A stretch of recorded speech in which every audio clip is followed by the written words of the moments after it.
अस्सलामु अलैकुम वरहमतुल्लाहि वबरकातुहू। आज है रमज़ान का 15th डे और हम जा रहे हैं अभी हॉस्पिटल। अभी बजे हैं रात के 2:30।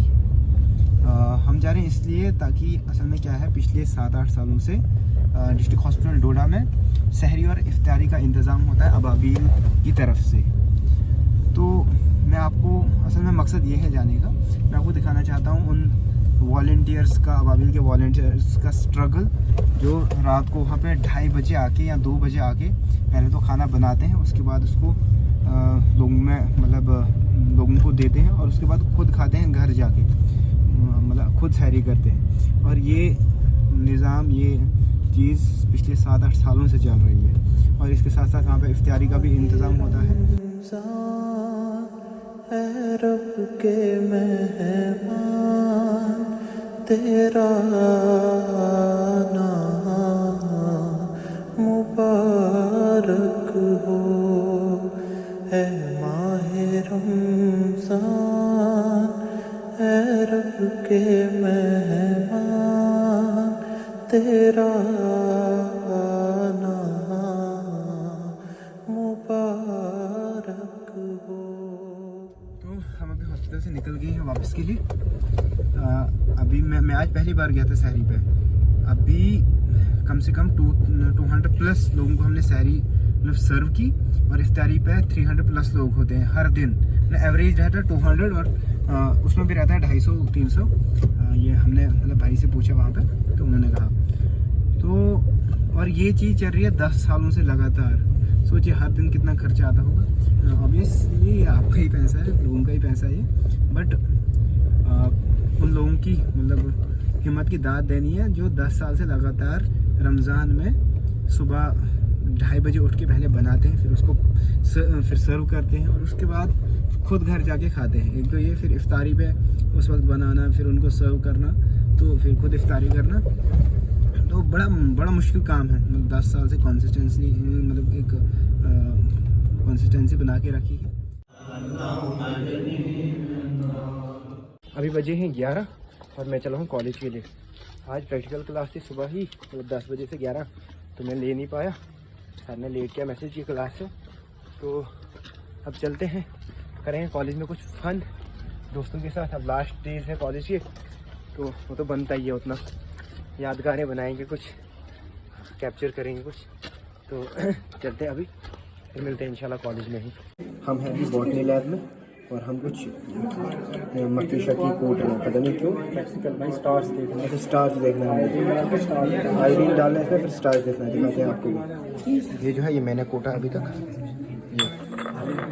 ये एक मक्की का दाना था, इसको मैंने कूटा है, 1-2 मक्की का दाना है।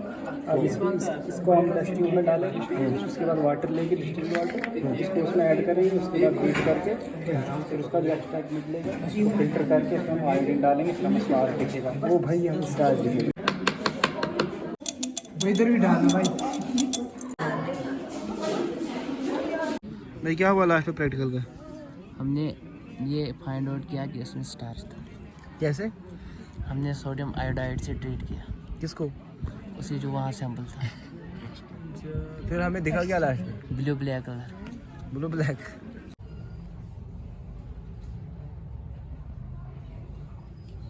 मैं गया था नमाज़ पढ़ने, अभी चल रहा हूँ कॉलेज के लिए। अभी और है 1-2 क्लासेस हमारी, तो शॉर्टेज में चल रहा हूँ मैं, इसलिए लेनी पड़ रही क्लासेस।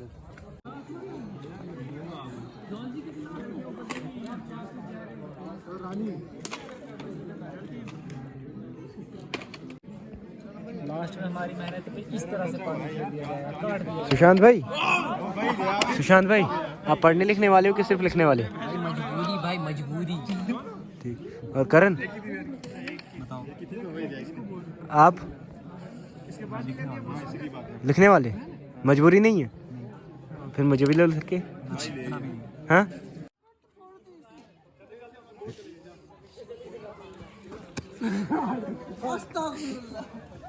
रोज़ में आप झलक करते हैं ना।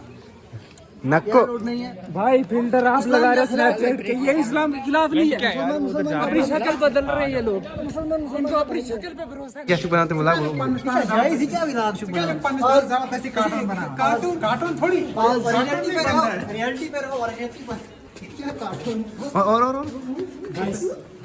बोलो बोलो बोलो बोलो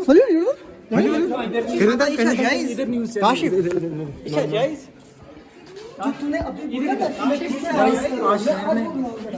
तो आज की न्यूज़, आज शहर में ब्लॉगिंग पे लड़ाई हो रही है, कार्टून व्लॉग बंदे लड़ रहे हैं कि नहीं नहीं दंगे हो रहे हैं एक दूसरे के साथ। रिक्वेस्ट यू ऑल इनके चैनल को सब्सक्राइब करो, भाई ये जबरदस्ती हो रही है डिसलाइक करो भाई, डिसलाइक कर बिल्कुल और शेयर मत करो। ये बंदा पीटता रहा तो ये मैं जबरदस्ती लाता। ब्लैकमेलिंग कर रहे हो भाई आप ब्लैकमेल सच में कर रहे हो सबको सब्सक्राइब करने के लिए 48 सब्सक्राइबर 6 मेरी आईडी से हुए। ये बोलते हैं स्टोरी बोलते हैं, हाँ? और कुछ बोल देख क्या बोल स्टोरी वो भी कार्टून व्लॉग है ना स्टोरी में बोल रहा हूँ, वो भी कार्टून बन सामने गए रख के अंदर पे फोन रखने की स्टोरियां बोल रहा हूँ मैं। This is what we call roasting. वो भी कार्टून बन गए व्लॉगर चल ऐसे ही लोगों को interest cartoon vlogger cartoon vlogger करो ट्रोल, अगर तुमने एक बार हमें मुझे बोला नहीं कि एनिमे में फोटो उठाओ, मैं हमारे हाँ। साथ भाई नहीं होता भाई, मेरे साथ मेरा वाला वो मेरे वाला, हमारे पास तेरे बहुत फोटो हैं, हम ऑलरेडी वही डालेंगे। ये देखो मतलब मानता है तो मशहूर अगर हुआ तो नहीं हो गई नहीं हो गई नहीं। हो गई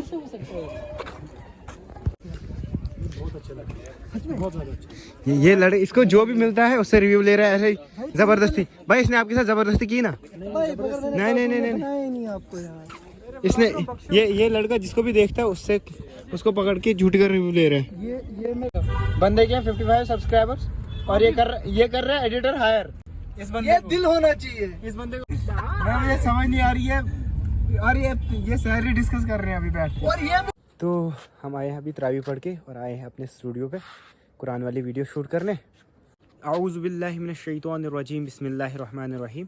आज हम बात करने जा रहे हैं कुरान पाक के 91 सूरत के बारे में, यानी सूरह शम्स के बारे में। सूरह शम्स जो है ये मक्की सूरत है और इसमें 15 वर्सेस है और इसमें आज हम 2 टॉपिक्स के बारे में बात करने जा रहे हैं। तो इसमें जो पहला टॉपिक है वो है एलॉबरेशन ऑन सक्सेस एंड फेलियर। अल्लाह ताला यहाँ पे कुछ लोगों की बात कर रहे हैं कि कौन कामयाब है और कौन नाकाम है। तो ये हम अगर हमने वो अपने आप को मेजर करना हो तो हम यहाँ पे आके इस सूरत को पढ़ के अपने आप को देख सकते हैं हम क्या नाकाम है या हम कामयाब है। अगर हम देखें अल्लाह ताला इसमें इस सूरत में सबसे पहले 8 कस्में खाते हैं और वो कस्में किस लिए खाते हैं? असल में इसमें अल्लाह ताला खा रहे हैं कसम सूरज की, चाँद की, आसमानों की कसम, अपनी कसम खा रहे हैं अल्लाह ताला, बहुत सारी कस्में हैं। तो फिर लास्ट पे एक ही चीज़ पे पहुँचते हैं कि फ़अल्हमहा फ़ुजूरहा व तक़वा, कि हमने इंसान के अंदर परहेज़गारी और बदकारी इंकलकेट की है, उसके अंदर वो डाल के रखी है फितरी तौर पर। उसके अंदर वो 2 चीज़ें हैं, उसके अंदर अच्छाई और बुराई की समझ है। तो अब इंसान तक है कि वो अच्छे रास्ते पे चले या बुरे रास्ते पे। बात इतनी है, ये जो है फ़अल्हमहा फ़ुजूरहा व तक़वा, इस आयत के लिए ये 8 कस्में खाई अल्लाह ताला ने। तो हमें समझना चाहिए इसमें कितना वज़न है इस आयत में। अब अल्लाह ताला कह रहे हैं कि हमने इंसान के अंदर अच्छाई और बुराई की समझ डाल के रख दी है। तो अब वो हम तक है कि हम अच्छे रास्ते पे चलें या बुरे रास्ते पे चलें। तो अगर हम देखें, एक एग्जांपल मैं दे देता हूँ। एक बच्चा है, छोटा बच्चा है, वो जा रहा है दुकान पे, उसने चॉकलेट लिया, एक बंदा आया, उसने उससे छीन लिया वो चॉकलेट, ठीक है। अब उस लड़के को ये पता नहीं कि बुरा क्या है अच्छा क्या है, बट उसके दिमाग में उस बंदे के लिए बुरी इमेज बन जाएगी। वो क्यों? वो फितरत है उसकी। अगर वही लड़का दुकान पे जाता है और एक बंदा आता है उसको चॉकलेट ख़रीद के देता है तो उसके लिए मतलब अच्छी इमेज बन जाएगी। क्यों? वो फितरी तौर पर है। तो यहाँ से हम ये निकाल सकते हैं कि हमारे अंदर जो अच्छाई और बुराई है वो फितरी तौर पर है। और अल्लाह ताला फिर आगे कहते हैं कि और जिसने अपने नफ्स को पाक किया, यानी जिसने अपने वो जो बेहतरीन वाला उसके अंदर वो हिस्सा है, जो उसके अंदर वो अच्छाई वाला हिस्सा है, अगर कोई उस पर काम करता है और उसको उस दूसरे वाले पे और कम करता है, बुराई पे और कम करता है, तो मतलब वो कामयाब इंसान है। जो अपने नफ्स पे कंट्रोल करे, जो अपने नफ्स पे काम करे, उसको अच्छा नफ्स बनाए, तो वो कामयाब है। और जो इंसान अपनी वो गुनाहों में पड़ता रहे, गुनाहों में पड़ता रहे, गुनाहों में पड़ता रहे और उस चीज़ में चले जाए कि उसको बुराई फिर बुराई लगे ही नहीं उसको। अगर हम बोलें भाई ये बुरा है, बोले नहीं कोई मसला नहीं, ये तो बुरा है ही नहीं, अंदर से उसकी आवाज़ आ रही होगी कि नहीं ये बुरा है, बट उसको वो बाहर से ना फिर वो नहीं कर पाता है, कंट्रोल नहीं कर पाता, फिर उसको वो चीज़ें करनी पड़ती है। तो यहाँ से हमें ये चीज़ पता चलती है कि कौन लोग कामयाब है और कौन नाकाम है। जिसने अपने नफ्स से कंट्रोल किया मतलब वो कामयाब है, और जो नहीं कर पाया वो नाकाम है। और जो दूसरा टॉपिक है इसमें वो है फेल्ड नेशन के बारे में, एक नाकामयाब शहर के या एक नाकामयाब स्टेट के बारे में। असल में क्या हुआ था कि ये जो कौम समूद थी, ये कौम समूद की बात हम करेंगे। इन पे जो नबी थे वो सालेह अलैहिस्सलाम थे। वो जो कौम समूद के लोग थे बड़े सरकश लोग थे, वो उनकी बात ही नहीं मानते थे। जब सालेह अलैहिस्सलाम ने अच्छी तरह दावत देना शुरू कर दिया, वो लोग कहने लगे आप हमें कोई मुआजिज़ा दिखा दो। उन्होंने उधरी से डिमांड किया मुआजिज़ा, और उनने डिमांड किया मुआजिज़ा कि आप इस पहाड़ से ऊँटनी निकाल के दिखाओ। ये मतलब एक नबी का आता है कि जिनने लोगों ने जो मुआजिज़ा कहा उन्होंने वही करके दिखाया। सालेह अलैहिस्सलाम ने अल्लाह ताला से दुआ की, फिर अल्लाह ताला ने एक पहाड़ से ऊँटनी निकाल दी। फिर सालेह अलैहिस्सलाम ने उन लोगों को कहा कि अब आप इस ऊँटनी को छेड़ना मत, ये अल्लाह की ऊँटनी है, इसकी हिफाजत करना। उनने बांध के रखा, बट फिर क्या किया, एक बंदा आया, कुछ लोग आए, उन्होंने उस ऊँटनी का कत्ल कर दिया, और उसकी वजह से फिर उस कौम पे अजाब आया। असल में क्या हुआ, मतलब उन लोगों ने सरकशी की, अल्लाह ताला के हुक्मों की पैरवी नहीं की। अल्लाह ताला ने कहा था कि इस ऊँटनी को छेड़ना मत, बट उनने फिर भी वही किया। तो यही सरकशी मुशरिकीन मक्का करते थे। असल में एग्जांपल इनकी इसलिए दी गई है क्योंकि ये जो कौम है, कौम समूद, बिल्कुल मुशरिकीन मक्का से मिलती थी, और इनका वाक़ा जो है मक्का में बिल्कुल आम हुआ करता था। सब लोगों को ये पता था उनके साथ क्या हुआ था। तो इसलिए अल्लाह ताला ने एग्जांपल दी है, और अल्लाह ताला कहते हैं कि जैसे ये लोग सरकशी करते हैं, वही सरकशी आप भी करते हो। आपको भी हमारे नबी मुआजिज़े दिखाते हो, और फिर भी आप पलट जाते हो उन मुआजिज़ों से, फिर आप कहते हो ये जादूगर है, नऊज़ बिल्लाह। तो इसलिए अल्लाह ताला ने ये आयत उतारी और कहा कि हमने फिर कौम समूद को तबाह कर दिया, और ये एक धमकी थी असल में हमारे लिए। तो फिर अल्लाह ताला लास्ट पे कहते हैं कि मैं डरता वरता किसी से नहीं हूँ। अल्लाह ताला किसी से नहीं डरते, अल्लाह ताला को किसी का खौफ नहीं, क्योंकि वो अकेले हैं। तो आज की वीडियो इतनी ही थी, मिलते हैं इंशाल्लाह अगली वीडियो में। तब तक के लिए अल्लाह हाफ़िज़, अस्सलामु अलैकुम व रहमतुल्लाहि व बरकातहू।